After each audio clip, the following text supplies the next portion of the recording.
Okay, so we are recording, just a heads up. Well, welcome everyone. My name is Erica Lane, Manager of Alumni Volunteer Programs with University of Maryland Alumni Association.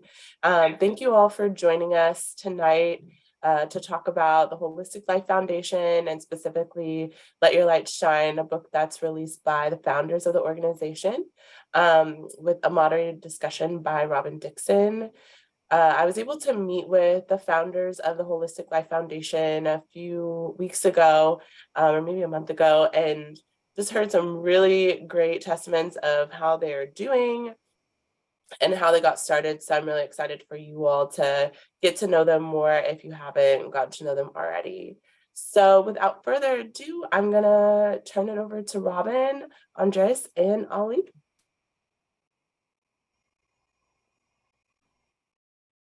Hey everybody, how y'all doing this evening? Thank y'all for taking time to join us. Go Terps. Go Terps. Hey everyone. Hey, everyone. So I want to introduce Ali and Andy or Andres first before we get into the program and even explain why I'm here moderating this discussion. So first of all, as you all know, I am a University of Maryland class of 2000 graduate.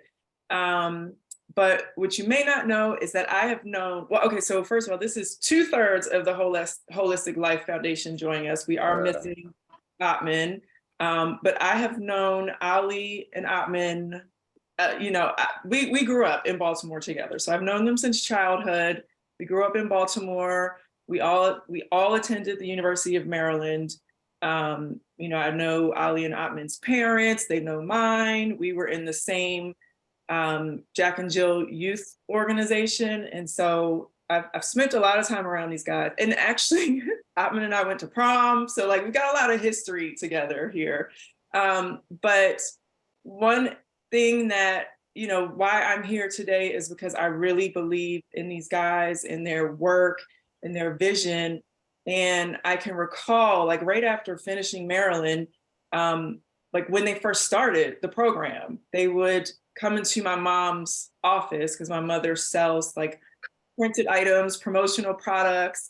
And I used to work for my mom and they come in and they get t-shirts and business cards and all types of stuff. And so just seeing them start from the ground up and work their way up and spread their wings and really touch, the youth, not only the youth in Baltimore, but the adults of Baltimore and just all of the other places around the country that they have gone and taught and spread their message is really awesome to see. I'm so super proud for them. And I'm also a board member of the organization. And so this is a very special organization that's really near and dear to my heart. So without further ado, I want to introduce Ali Smith and Andy Gonzalez, the founders of the Holistic Life Foundation. And I will let them take it from there.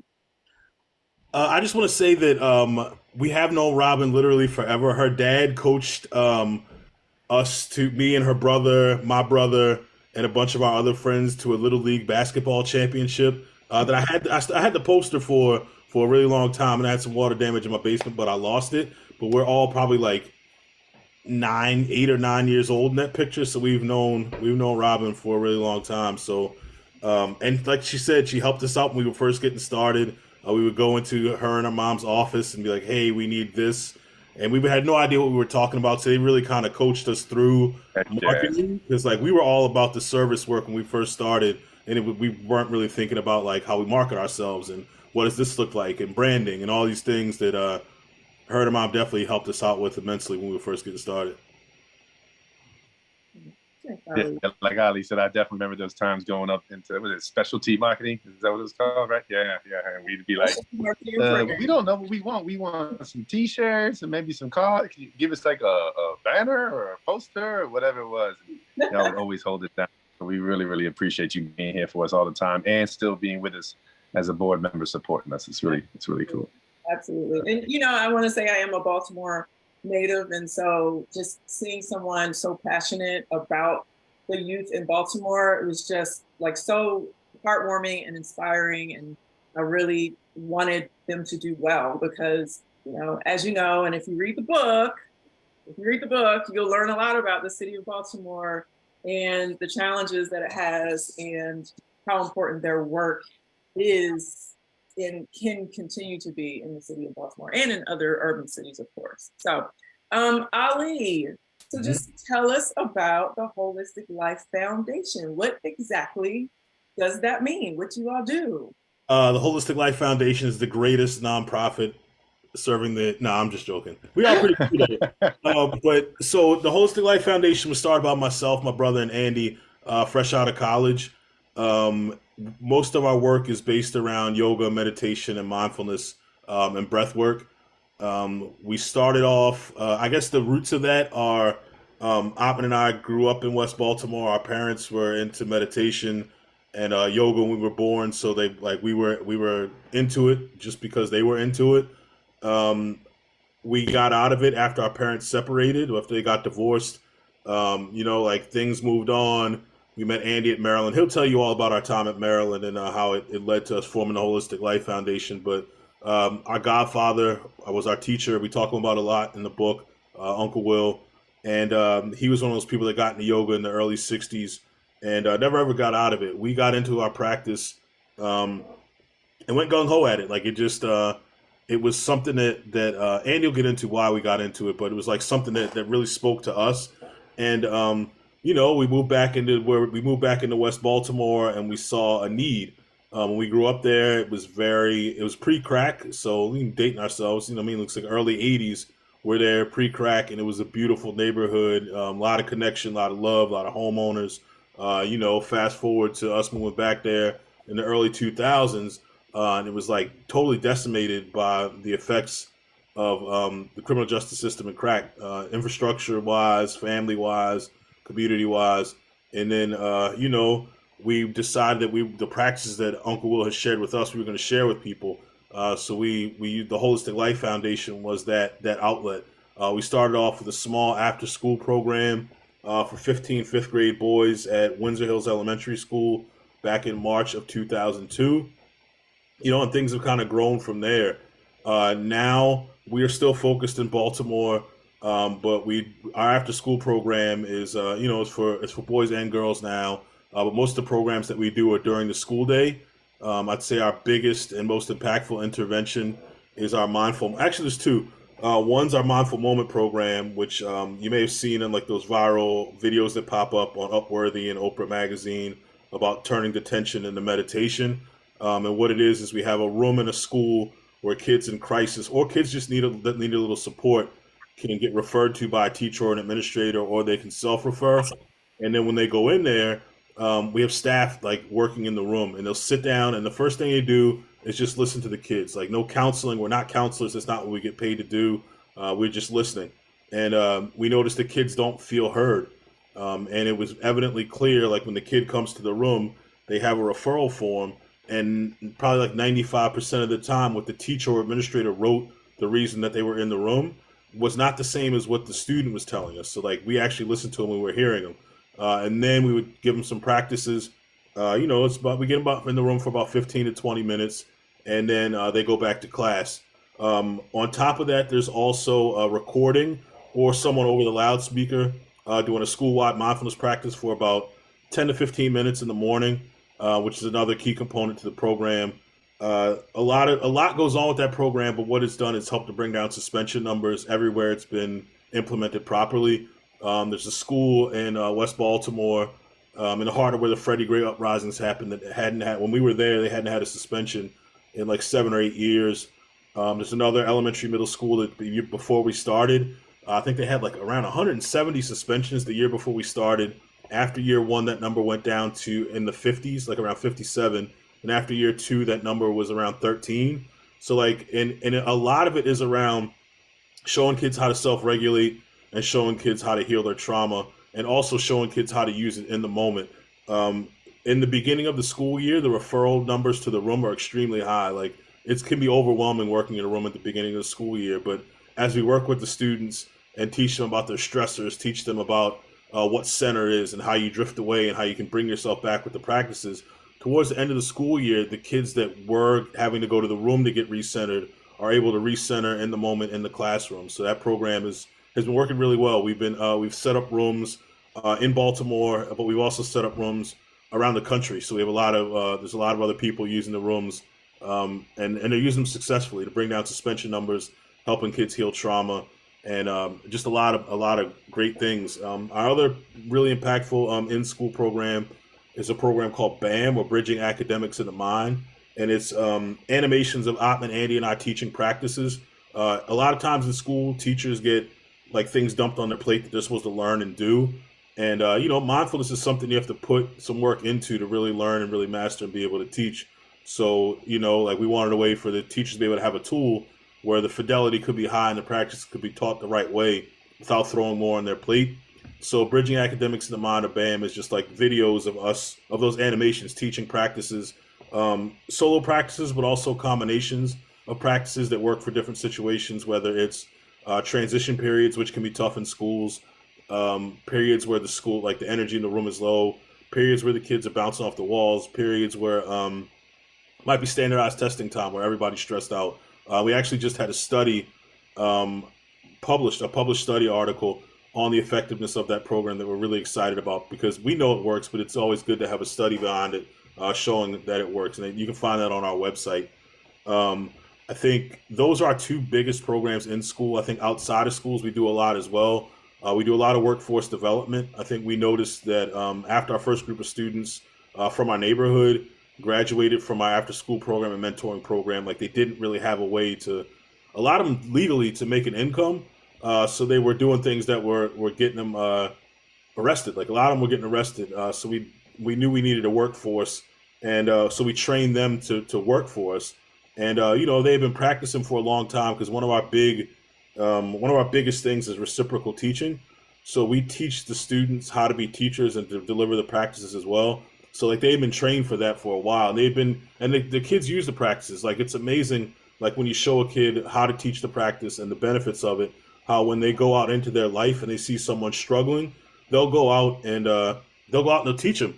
Like we've had parents come in and say, like that stress domino, like, parents come home and they're stressed out and they take it out on their kids. And like the kids, like, I can see stress on my mom or dad's face, and they would walk through the door and be like, oh, could you sit down and I'll show you some breathing or meditation. And they would lead their parents through this stuff, like, and just all these different situations where they were out teaching. So that workforce development became key. We do a lot of train the trainer programs. And I think one of our biggest, I guess our two biggest things that we're working on now, one, we talk about it a lot in the book. We have a satellite program in Akwesasne. It's a Mohawk territory, Mohawk reservation in upstate New York that straddles the New York-Canada border. And, like we set up a program run by Mohawks where it's, we went up there and did the training, and then they're facilitating the programs. One thing that one of our mentors told us was that makes sense is that the best solutions are homegrown. So like we can go up there and do programs, but if we can train Mohawks to help Mohawk people, then they can translate the practices into a language that speaks to them spiritually, and or physically, emotionally, whatever the struggles are, they can speak to them that way. That one, and our other big program we have going on right now is we have a commitment through the Clinton Foundation's Clinton Global Initiative, where we'll be expanding that mindful moment program to 5 new cities. Right now, it looks like those cities are going to be Philadelphia, Buffalo, Madison, Richmond, and Dallas. It may sound kind of random, but it's like all cities where we have good program funding and school connections, so it makes sense for us. And we'll be training 2 people from each of those cities to facilitate that mindful moment program in a school that we choose. And we'll have the Trauma Research Foundation that's led by Dr. Bessel van der Kolk, who wrote The Body Keeps the Score. A great book if you're interested in learning about trauma. And he actually wrote the foreword to our book as well. So, like all that's going on. And our whole goal is to just bring these practices to people in a way that speaks to their struggles, and they can, live a more peaceful, happy, connected life filled with like self-love that kind of ripples out into the world. So Ali, I'm happy that you talked about the cities. That was going to be one of my questions. Like, where do you want the Holistic Life Foundation to go? Do you envision being in every urban major city in the country? What are the roadblocks to doing that? Why not DC? That's like right down the street. It's so like, what are some of the struggles or things that you kind of face trying to spread this program, because it clearly you have a measurable impact. You know, the reduction in suspensions itself is, like, I would think, enough for everyone in the country to jump on board. So what is your goal for the foundation? I mean, we go to Elon Musk with Elon Musk to Mars if the opportunity opened up to us. You know what I mean? Like, we're down to go anywhere. I think the reason not DC is just because I think for this project we want to go for low hanging fruit, like the places where we had connections, solid ones in place as far as the community foundations, funding, and schools. So that's why I chose those 5 cities. But everywhere though, you know what I mean? Like, whether it's we've done work in urban areas, rural areas, and everywhere in between. So I think these programs can work. They work anywhere if they're taught in the right way. And I think that's something that over the last 21 years we've become experts in, is delivering the practices in a way that speaks to people's struggles, in a way that, you know, I mean, people throw the word trauma informed around now, like it's like a hot buzzword, but like being trauma informed doesn't help people heal from their trauma. Like, you become aware of it, but then what are you going to do? So it's like, I think a lot of what we do is like trauma responsive and trauma healing. Like, we want to show people like the trauma does affect the way that you live your life. Like, a lot of those kids that people think are bad kids, they're not having behavior issues, they're having trauma issues. And we talk about it a lot in the book. It's like, you know, but the body is made to heal itself. The mind is made to heal itself. And with the right practices, the body can heal itself from trauma, and then you can start working on the mind as well. So everywhere, literally everywhere, any country that'll have us. And I think the biggest kind of obstacle is like having the connections there, because like I think we can go to a place and we can find a school that wants the programming, but I think you need community partners to make it sustainable, and you also need funding to make it happen. Mm-hmm, mm-hmm. All right, let's rewind a little bit. Andy, Ali said you were going to talk a little bit about how the University of Maryland played a role in forming the foundation. And since we're here with fellow Maryland alumni, and I see a few of my sorors, hey sorors, just, you know, let us know, how did Maryland play a role in your relationship, forming the foundation, and, you know, does it still play a role today? Or how can it play more of a role today? Is there something more that the alumni on this Zoom can help with?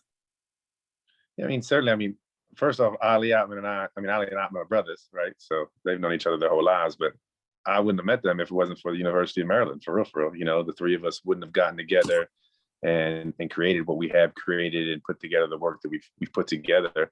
We always joke and say we wish we could say that our story started off at a meditation class on campus, but it unfortunately did not. We were kind of party animals on campus, which I'm sure most Terps kind of know how that runs with the territory a little bit, right?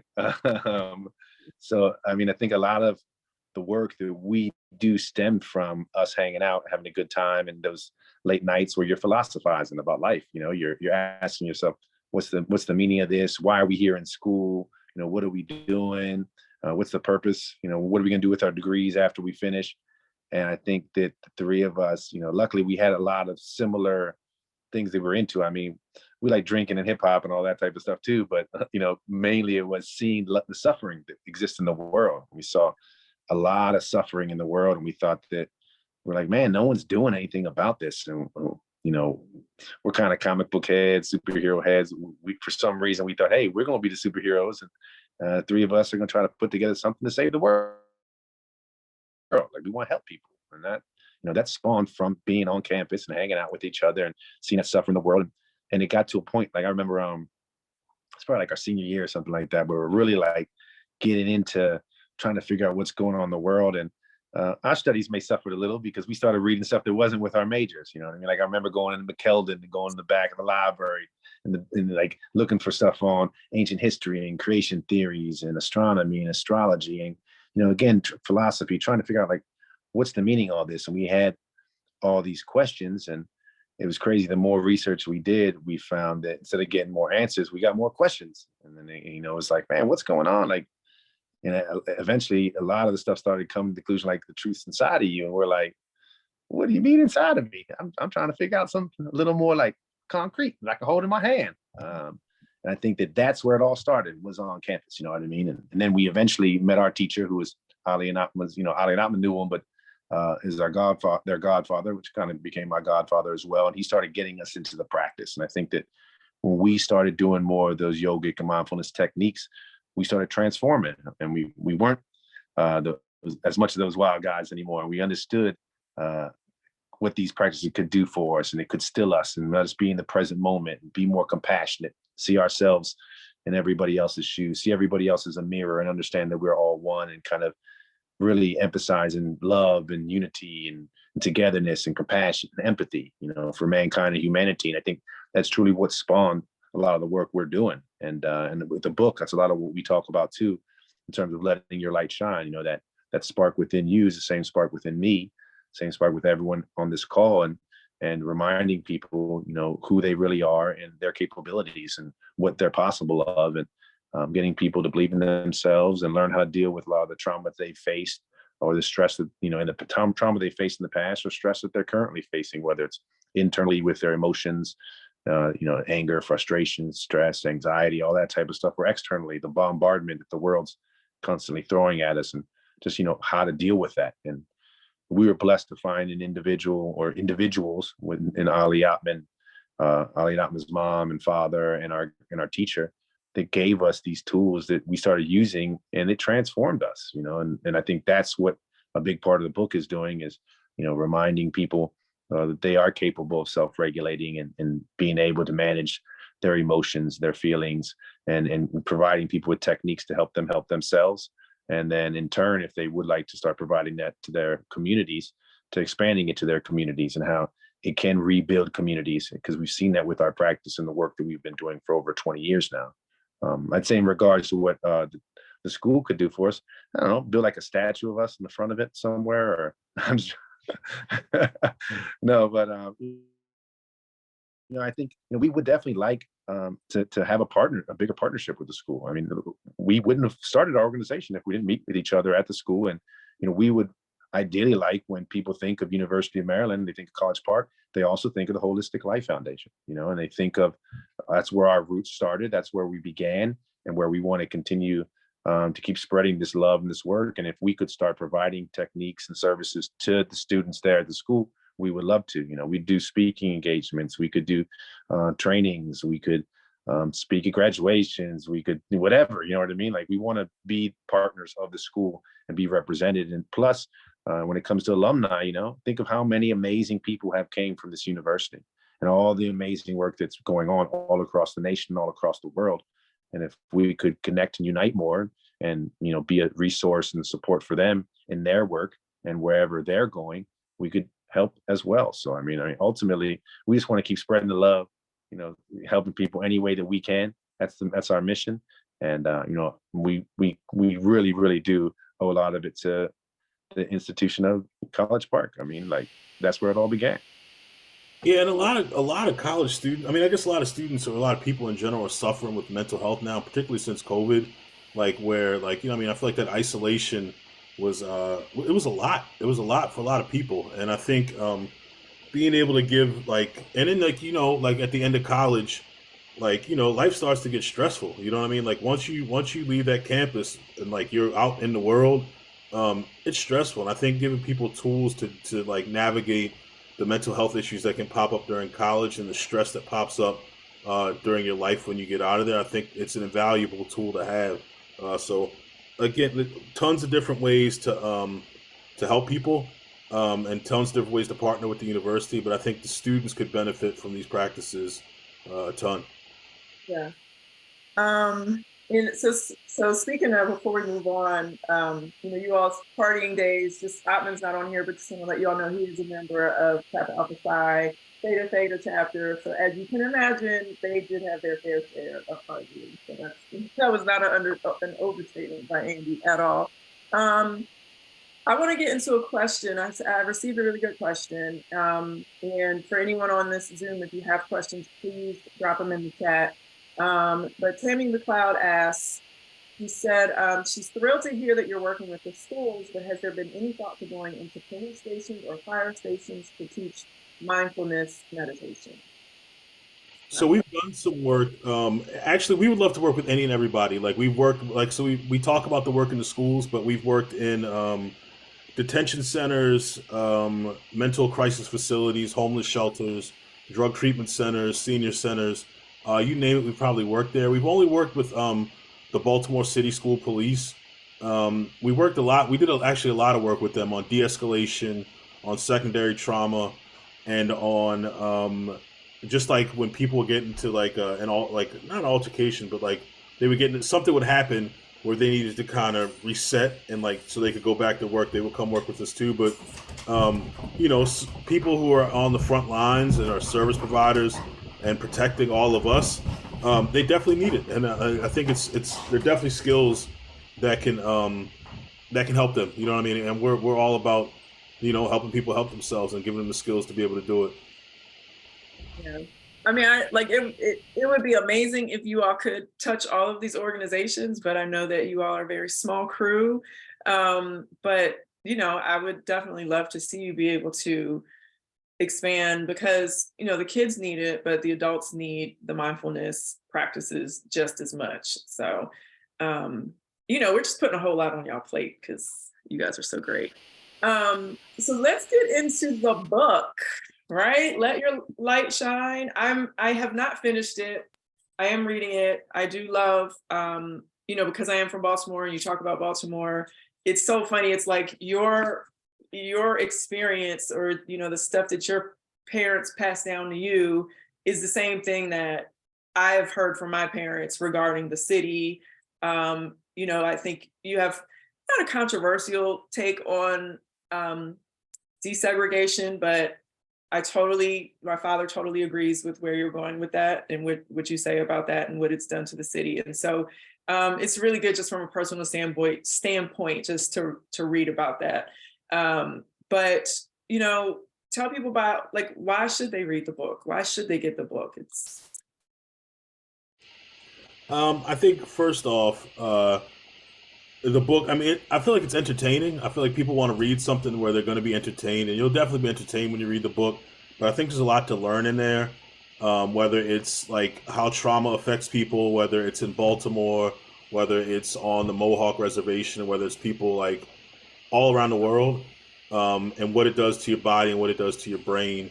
And then it also goes into like if you want to go into service work, like how you can be of better service if you take certain attitudes towards it.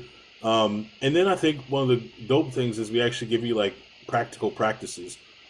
We talk a lot about, the book is called Let Your Light Shine. And you know what I mean? Like, I feel like people talk around that and talk about it, but I think there's actually practices in yoga where you can tap into like the universal spark like that our teacher used to always call it the light within you.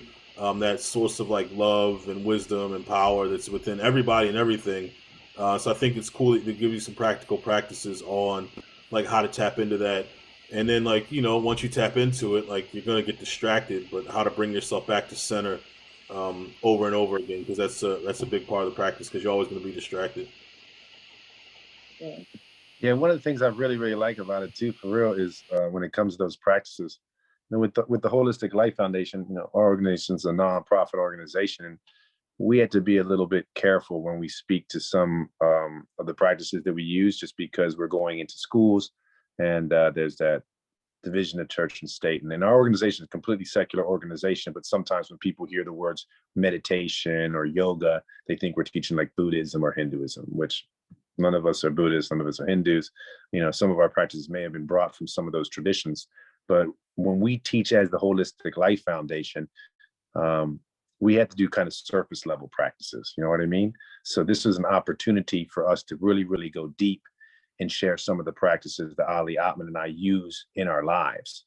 It's one of the first times that we're able to say things about chakras or mantras or mudras and the practices that all of us use that really were part of that transformation that occurred with us. Now, Ali and Atman have a brilliant package that they're working on now. It's called the Strategic Spiritual Plan from the Involution Group, which I recommend all the listeners, all the people here to check out the work that they're doing there, where they're able to share practices like we were in the book, where you're able to go a little bit deeper. And I think it's so, so important because, the techniques we're teaching in schools are great, but there's more of the surface level practices where, it's awareness practices, teaching you how to understand where some of your feelings are coming from, or your body, how your body feels. But in the book, we're actually giving you some really deep stuff that all of us use. You know what I mean? I know if I never used those practices, I wouldn't be the person I am today. So I think it's really cool for the reader to have this plethora of techniques they get to choose from and see which ones resonate with them. And hopefully they can start incorporating them into their lives so that they can find that sense of peace and they can really, really let their light shine. And I put the link to the spiritual strategic plan in the chat if you all want to check it out. It's definitely a dope product where you'll learn a lot of different things around just getting in touch with your true self, like your infinite self, and not just kind of getting stuck. I really enjoy the product. Like, it's practices again that we use in our own life that we can't teach through other outlets. So yeah, check it out. It's definitely worth looking at. All right, and we put the link to the book in the chat, just in case you want to purchase the book. It's letyourlightShineBook.com. So that's that one out. Let's see, does anyone else have any other questions? Ali, Andy, is there anything else you think we should cover? Does anybody in the that's here tonight have any questions for us about? Because we could talk forever, but we want to make sure that we're answering. I like this question. What is one of your favorite stories of how the Holistic Foundation has impacted a student? Andy, you want to go first? I can go second. Yeah, you said how we've impacted the student. You said. Yeah, like, do you have any amazing stories that? Yeah. I'm sure you have tons. So yeah, I got one for sure. This is one of our favorite ones for sure. This is, we're doing the practices with these kids, right? And we saw the transformation happen within us, and we're pretty sure that it's going to work, right? But you got to imagine, like, even the first time we did a session, we were looking at each other like, what in the world did we get ourselves into? Because we ain't never taught no classes. We had no idea really how to work with kids. We just knew, hey, this works with us, and we want to help kids. We want to help people, right? But there was this one moment after a few years into it, is this young lady. She's an amazing young lady. She came from the same projects that Freddie Gray came from. And so she, had a tough upbringing. And sometimes she got bullied. She may not have the flyest gear or the coolest backpack or the sneakers or whatever, you know what I mean? So people kind of bullied her and picked on her a little something. But her older brother knew how to box. So he taught her how to throw hands, a little something, right? So whenever she would get bullied, she would knock people out. You know what I mean? She would hold it down, right? So even though she get bullied a lot, she would be able to handle herself, right? And I think this is early on for us, right? This is when we just had shifted from the local Druid Hill YMCA, and we're now going into the elementary school that Ali and Atman's mother went to, which is right there on by Mondama Mall. So we turned the corner of the school. We walked with the principal, 2, 3 of us. We're getting ready to go to our after school program. And this young lady, someone had been picking on her like usual. And she had grabbed the kid and thrown him up against the locker. So she got him up against the locker. She's looking at him. And you can tell she's ready to pull back and hit this student. She looks at us and looks at the kid, looks at us. And she's like, you lucky I meditate. And drops the girl, sits down, and just starts breathing. And for us, we were blown away, but you could tell the principal too was like, what in the world just happened? Because out of all the kids, there's no way that Nene would have ever done that before. And she was holding it down. And you could see, immediately already the difference it had made in this child's life. And I think that was one of those times where we were like, yeah, what we doing is right. You can see the results. And that was one of the most powerful things. And it was so cool because then that young lady, if you ever check out a TEDx talk we did in Charlottesville, she's on stage with us. And she teaches a breathing exercise. She says something along the lines was it something, Ali? I used to do this so I wouldn't smack somebody or something like that, right? I'm glad I learned how to breathe because I would smack somebody. Yeah, right. So it's crazy. And then she was a superstar at that event too. It was so dope. At the end of the event, she's like, give me some business cards, And she's running around the room, handing business cards to everybody, talking to everybody about the work and how it's made her the person she is. And then even fast forward a little more with her, I remember one day, because that was when she was in elementary school, she had to be a 7th or 8th grader in middle school. I didn't know she was going to this middle school in Baltimore City. And we use like a reciprocal teaching model, like Ali was talking about, right? Where we teach the kids to be the teachers. So I walk into the school to lead a class, and then they went in the class. I'm like, what are you doing here? She's like, it's why I go to school. And I'm like, no way. I'm like, oh, I'm good then. I'm not teaching the class. You're going to teach it. And I just sat down in the back, and she taught the entire session. Hadn't forgotten anything, led the entire session. So it's really powerful to see the impact that it makes on the youth that we work with, and how now we even have that employability factor where we can start hiring a lot of these kids in our programs to start making the same change in the community that we made in their own community.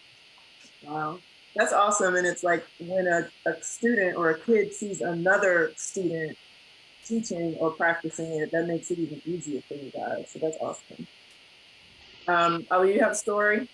Yeah, I think it's definitely impactful for the kids, but it's impactful for adults too. I remember distinctly. I remember a time where we were teaching at Harambe Drug Treatment Center off of like it was in West Baltimore near like where like right off of like Park Heights, like on the lower side, like right down that way. And teaching there, we teaching there for a while.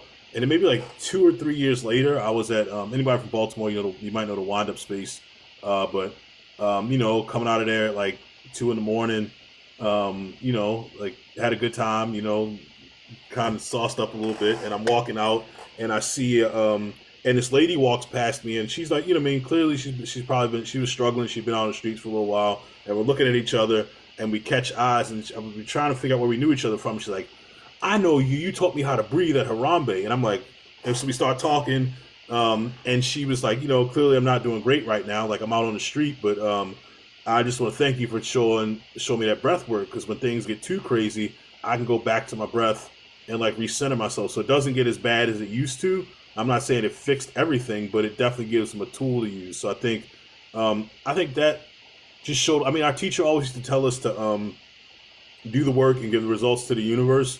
So like we were all about like the service aspect of it. Like, like when we're there, we're present, we're teaching them as many tools as possible, and then like whatever happens from there. Like, because some people could have seen that as like a loss. You know what I mean? Like, oh, well, she's spending time out on the streets. She's probably dibbling and dabbling, using again. But like the thing was, like she had her breath as a tool where things didn't get as bad as they had gotten in previous points in her life, where she was able to use it to kind of, recenter herself and not let herself get too far away from center. Like she drifted from time to time, but like that breath was important. Knowing how to breathe properly, knowing how to just slow herself down mentally and physically to kind of be a little less impulsive, to have those moments of inner peace, like mentally and kind of physically too. So that always stands out to me, just because like it was very, very random. And it was very like synchronicitous to like bump into that lady at that point. And I remember she was mean. She was so mean when we were there. Like she was always had a scowl on her face. Like the one time I saw her smile, I took my oldest son Asima with me. Like, cause when he like first year and a half of his life, like he was with me every day because we were trying to figure things out. And I say he was probably around a little over a year. So he was like me just starting to walk, and like like this lady was sitting in class, like just mad. Like she just, like I said, she was just mean all the time. And he walks over, like he sees her, and he walks over to her, and he hands her his toy. And she just gets this big smile on her face. You can see her just start to relax. And like every time she would start to look mad, he would go back over to her and try to give her a toy or something. And she would smile. But that was the only time I ever saw her smile. He started walking too much. So we had to get daycare, because like he was just, like at that age where he's running around and grabbing stuff off the desk when we were trying to have meetings and stuff. But that was the only time I ever saw her smile, was that one day. But she was just like she had the scowl on her face at all times. But, it helped her. It worked out for her. And, it was just a tool that she had to make her life a little less stressful. I think that's one of the things we try to do, because, life is like a roller coaster. There's the ups and the downs. And like there's a big drop off, but I think a lot of these practices, they do two things. One, they make the highs and the lows not so bad, so you're not going like this. You might be going like this, but you don't have those huge dips in your life. And I think the other thing it builds is resilience. Resilience is a skill that we all need, because like life circumstances, the universe, whatever you want to call it, is going to knock you on your butt. all the time. Like, it's going to happen. Like, no one lives a perfect life. So, like, when you get knocked on your butt, that resilience in these practices make it easy for you to get back up. Like, dust yourself off and get back up, and you get back up a lot faster, and you get back up stronger than if you don't have these skills. So I think building that resilience is a huge benefit to what we do.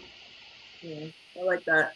And it's funny you talked about your son when he was 1, because this next question I'm going to ask you is, what age can you start to practice mindfulness? And I'm even thinking, toddlers who can't express themselves and they're throwing temper tantrums, is there a way to even get through to them? Have you even tried working on that or experimenting with that to see if it has any effect on toddlers, or if you can get through to them? Yeah, so I think the funny thing is, I think it's definitely different from kid to kid, because my oldest, I started working with him when he was around 3. My youngest, it wasn't until he was around 5, just because of waiting for them to be ready for it. You know what I mean? But we have done work in daycares and Head Starts, and 3 years old is probably the youngest that we've ever worked with. And they're not going to sit down and meditate for half an hour, but you can do movement to make them present, more aware of their bodies. You can do some stillness practices. The thing that we breathing buddies work really well. Like, if you get them to lay on their back and put a stuffed animal or something, or a toy on their belly, and when they inhale, their breathing buddy goes up, and when they exhale, their breathing buddy goes down. So they learn to breathe the right way. They have something to focus on. And there's, just making it fun and making it enjoyable for them, and not sticking with anything for too long. But 3 years old is probably the youngest that we've worked with. Okay. And do you have, and this is from Marisha Sleever, do you have any plans to incorporate international travel to yoga retreats or silent retreats? So we do. We have worked internationally. Everything kind of stopped with COVID, but we've done work in South Korea, in Lebanon, in Puerto Rico, in Germany, Austria, Scotland, England, Canada. I'm sure I'm missing some places, but we've been all over the place, and we do retreats. Most of them are through at the Garrison Institute. We do 2 a year with Sharon Salzberg there, and we do retreats at the Omega Institute, and we also do retreats through, and day-long retreats through the Involution Group. So, if you sign up for the HLF website, I'll put the link there. And if you sign up for, if you sign up for our mailing list, you'll know what we're doing. And if you go to Involution Group and sign up for our mailing list, you'll know what we're doing on both sides of the spectrum. I'm like, should we do a University of Maryland alumni retreat? How does that sound? How many people? Heck yeah. You like that? Yeah. So how many people are typically on a retreat? Because I really feel like that could be something that, could be explored. And then, so, tell me what you think about that. And then in addition, how can individual TERP alumni help or support? So not particularly the university itself, but the individuals on the Zoom, what can they do to support the organization itself? So most of the retreats we do, I'd say the lowest amount is probably 20 to 25, and up at Garrison, depending on the space, a little over 100, maybe 120 people. And it works well. I think it all depends upon space, and there's definitely some really nice locations where we could do something like Omega and Garrison in New York, but there's also retreat centers in warm tropical places too, where stuff can be done depending upon what people really want to do. I think the retreats can be done anywhere, anytime. As far as College Park alums, there's a lot of ways. You all can come volunteer for us, and come do some work. You can help if you're not in Baltimore, and you might have a school or a community center or an organization that you think might benefit from our practices and what we do and the trainings. Connect us to them. We'll come and do the work and set it up so it can be sustainable. And we're a nonprofit, so of course donations. You know what I mean? It's tax deductible, so every donation helps, and every donation helps us to serve more people. Okay. I like that retreat idea. I think we should look into it.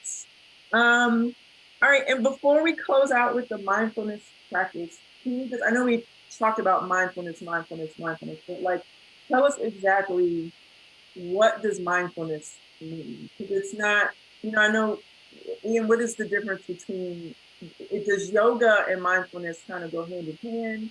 Do you have to do one in order to do the other, or can you just be mindfulness, just kind of participate in mindfulness practices and not necessarily the yoga aspect?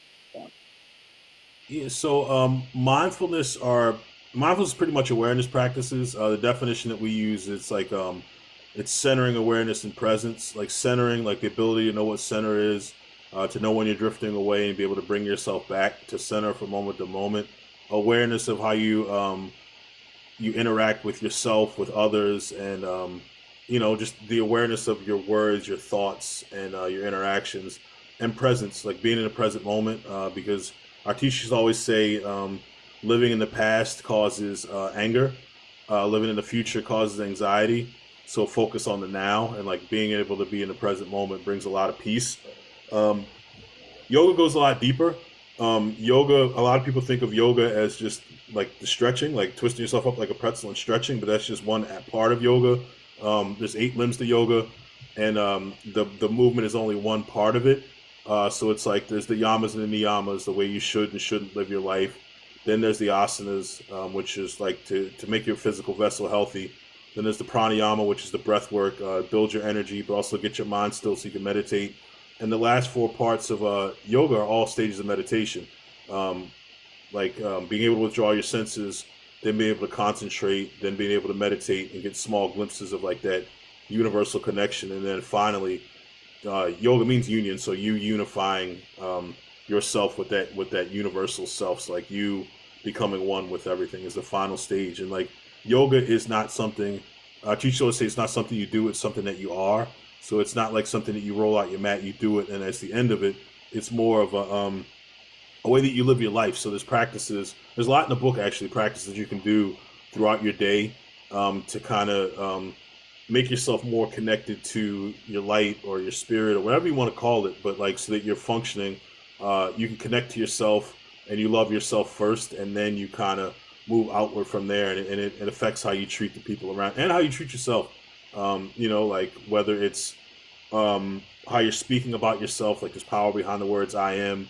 There's also your thoughts that can beat you down, like that inner critic, and like that voice inside your head can beat you up a lot more than most of the time than the things that are going on around you. So it gives you a way to kind of still those things and put them all in perspective. So it's like, like how you deal with your energy, how you deal with your thoughts, and how you treat yourself and everyone else. But like I said, I feel like mindfulness is very surface level, and yoga is where you take that jump down the rabbit hole and you really get in touch with like your true universal nature. Okay. So before we get into my mindfulness practice to close it out, I have one more question. We all live busy, crazy, hectic lives. Do you have any quick mindfulness hacks for people, living their life day to day, where you might not have the time to devote however long you need for a full-on mindfulness session? But is there like a hack that people can just keep in mind when they are feeling frustrated or anxiety or whatever? So just tips. Quick hack is use your breath. Your breath is something you always have with you. Like if you don't have your breath with you, you kind of screwed. You know what I mean? Like your breath is literally always with you. So, and if your breath is passively happening, you take like around 21,600 breaths a day, but they're just kind of passively happening to you. And most people are just kind of panting most of the day. But if you learn how to take a breath and you learn how to kind of really slow yourself down, autonomically it gets you into the relaxed state. Most people live in that stress state, like sympathetic dominance all the time, and it's slowly killing them.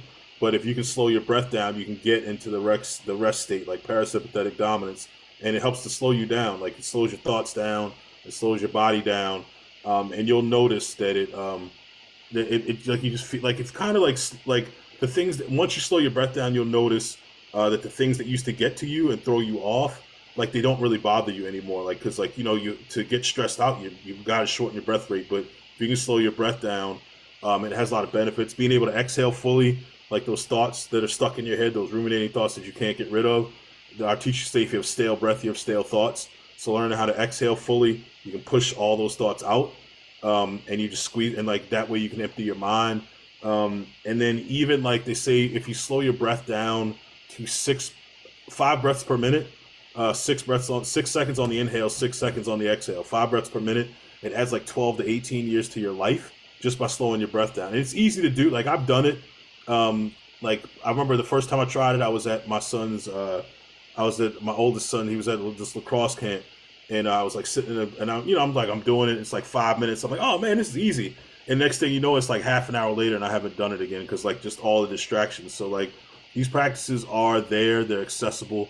But I think one of the things is just remembering to do them because we build up all these like habits of like ways that we deal with stress and anger and depression and all. Like we have like most of our coping mechanisms are pretty don't really help us out too much. These do help us, and I think it's just a matter of learning them and then remembering to do them in the heat of the moment is the key. Okay. Right. I love that. I can imagine that it's quite helpful in like rush hour traffic. So. Real. Yeah. All right. Well, let's get into the mindfulness practice and we can go on. But it's been great, guys. I appreciate it. And you want to lead a breath meditation? Yeah, I can do that. I'm not sputtering, am I? Sometimes y'all froze on me a little something, so I don't want to freeze while I'm leading the practice with y'all. I'm good? You're okay right now. All right, cool. Just want to make sure. All right, so I welcome everyone to get into a comfortable seated position. Ideally, you want to have your head, neck, and spine aligned. Sit in a chair, have your feet grounded. I welcome you to close your eyes if you feel comfortable doing so. You don't have to if you don't feel comfortable. Close your eyes, just kind of lighten your gaze, and maybe stare at a point in front of you. Just start breathing at your own comfortable pace. Don't put any extra effort into it. For every breath, feel your mind slow down a little. Feel your body slow down a little. The first thing I'm going to invite you to do is focus on how your breath feels. Feel the air coming in through your nose, your lungs expanding on each inhale. And when you exhale, feel the air pushing back out past your nose. So the only sensation that you feel is that of your breath. No longer feel the weight of the clothes on your skin or your body on the chair, your feet on the ground. All you feel is each breath coming in and leaving out.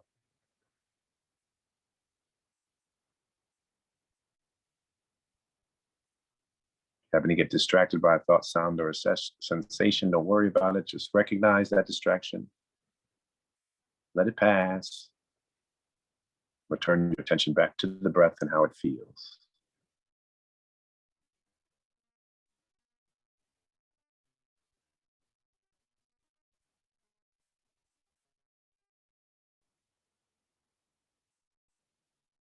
We keep our attention on our breath, but we're going to shift a little away from how it feels to how it sounds. So just listen to each inhale and each exhale.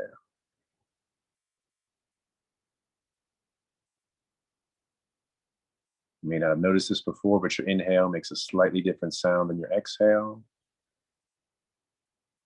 All your focus is still on your breath and how it sounds.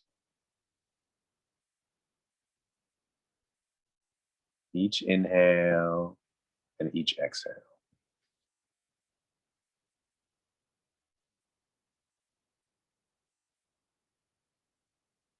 The last part of this is you're just going to focus your mind on your breath and how it feels and how it sounds. Each inhale and each exhale.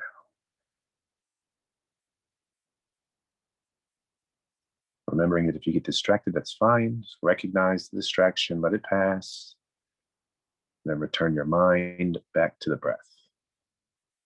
how it feels, and how it sounds.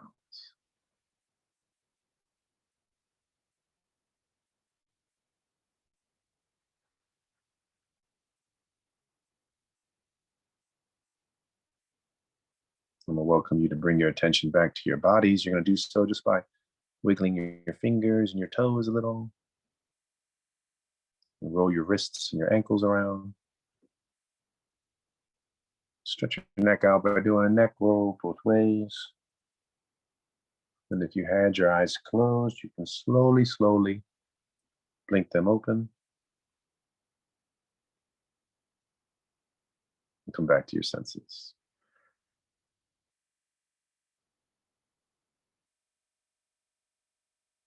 Nice, short, sweet practice. Yes, that was awesome.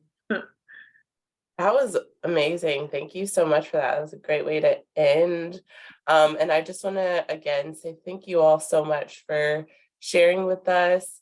I know I learned even more than the first time that I talked with you all. And I'm excited to follow up about maybe some other potential opportunities with the Alumni Association at least. But before we close out, I did want to bring Cassie Dua, the Black Alumni President, up to talk about some more Black History Month events. So I am going to do that for her. And again, thank you to all of you all for being part of this. This was really, really great. Thank you so much, Erica. I appreciate it. And thank you, Ali, Andres, Robyn, and Atman. And congratulations on the book and the success of your meditation and mindfulness practice and outreach. Y'all don't know this yet, but I've already talked to Erica about bringing you guys in to do a mindfulness and or yoga session. So you'll be hearing from me. And so happy Black History Month, everybody. Thank you all for joining us. My name again is Cassie Dua, and I am the president of the University of Maryland Black Alumni Network. We're celebrating 65 years this year, so thank you for kicking off Black History Month with us. We appreciate it. I just wanted to share our other programs during Black History Month. On Thursday, this Thursday, February 9th at noon, we will be hosting an IG live session with fellow Black Terp, Sheila Amo, who will be talking about living with sickle cell beta thalassemia ahead of our blood drive, which will be taking place next week on Wednesday, February 15th, from 2 to 6 p.m. at Namburu Cultural Center on campus. Sickle cell is a disease that disproportionately affects Black people, and so we're really looking to get more Black donors. And so that's our push for this blood drive. And also next week on February 16th at 6 p.m., we will be hosting a basketball watch party at the Jerk Pit in College Park, which is a Black-owned business. You can find all of this information on our social media pages. We are at Black Terp Alumni on Instagram, at Black Alumni on Facebook, and our email is blackterp@gmail.com. Thank you, and thanks again. This is great. All right. Thank you, everyone. Thank you. Thanks, everyone. Go Thanks. Terps. And go Have a Terps. good night. Go Terps. Thank y'all.